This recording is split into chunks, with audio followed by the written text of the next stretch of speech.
Jeff the Killer. Jeff the Killer began as a creepypasta in the early 2000s, gaining massive fame around 2008 to 2011.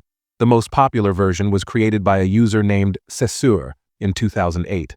Since then, Jeff has become one of the internet's most infamous urban legends. Jeffrey Woods was once just a teenager, moving into a new neighborhood. Bullies attacked him, violence followed, and during a brutal fight, they doused him in bleach and set him on fire, leaving his face scarred beyond repair. That's when the boy named Jeff died, and Jeff the Killer was born. But his new face? That, he designed himself. He carved a permanent smile across his cheeks, cut off his eyelids so his eyes would never shut, forcing himself to stare into madness forever. His first victims were his own parents. Some stories say he killed them because they couldn't accept the monster he had become. Others say he wanted to silence the last ties to his old life. Jeff's goal isn't wealth or power, it's fear. He stalks, he waits, and when victims wake in the night, they find him standing there, knife in hand. His kills are up close, silent, and always end with his infamous whisper, "Go to sleep." Slender Man, the tall, faceless figure of internet legend. Imagine a man so thin he makes a toothpick jealous, and with no face at all, like his barber accidentally shaved everything. Born in 2009 as a creepypasta on the Something Awful forums by Victor Surge, he quickly became an urban legend. Standing unnaturally tall, often described around 8 feet, Slender Man is always seen in a black suit, white shirt, and tie, like he's late for the creepiest job interview ever. But behind that blank face is pure terror.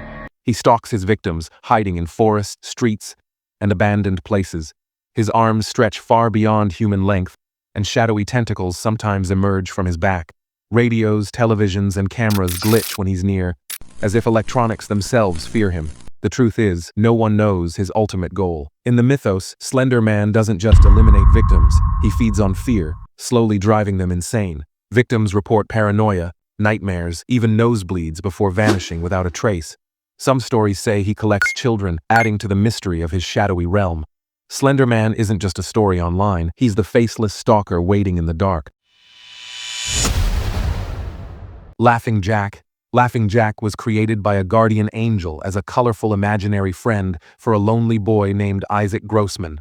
At first, he was bright, joyful, full of rainbow colors. But Isaac grew up cruel and selfish. When he was sent away to boarding school, he abandoned Jack, leaving him locked away and forgotten. Slowly, Jack's colors drained, his world turned black and white, and so did his heart. Now he appears as a monochrome clown, long striped arms, wild hair, and that giant swirly nose. Honestly, with those black and white stripes, he looks less like a monster and more like a prisoner from a Tim Burton movie. When Jack was finally freed, he snapped. He hunted Isaac, tortured him, and killed the very boy he was meant to protect. But it didn't stop there. Jack discovered he enjoyed it.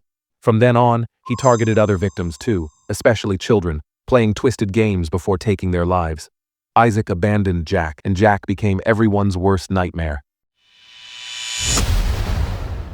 Mr. Widemouth.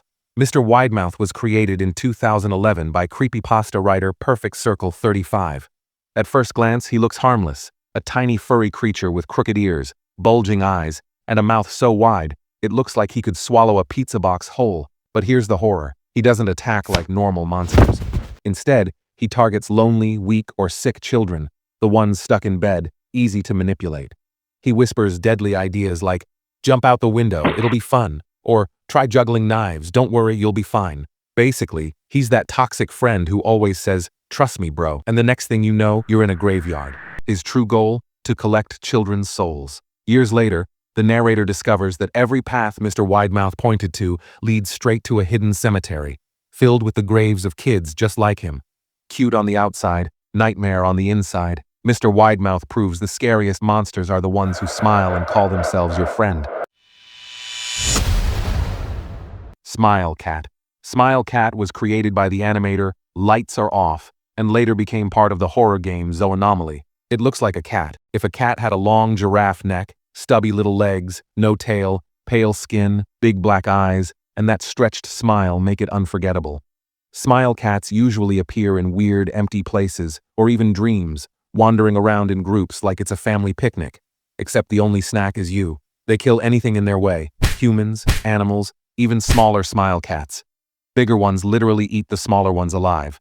Why do they kill? Not out of hunger, but pure hostility. Their only goal is to spread fear and dominate.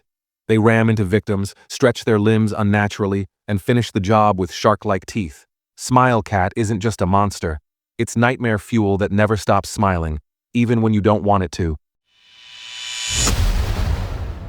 Russian sleep experiment. In the late 1940s, Soviet scientists sealed 5 political prisoners inside an airtight chamber and filled it with a special gas designed to keep them awake. If they stayed conscious for 15 days, they would earn their freedom. For the first few days, they spoke normally, but by the 5th day, paranoia consumed them. Whispers replaced words. Silence replaced trust. By the 9th day, one man screamed until his vocal cords tore. The others stopped responding and covered the observation windows with torn book pages smeared with filth. No one inside spoke anymore.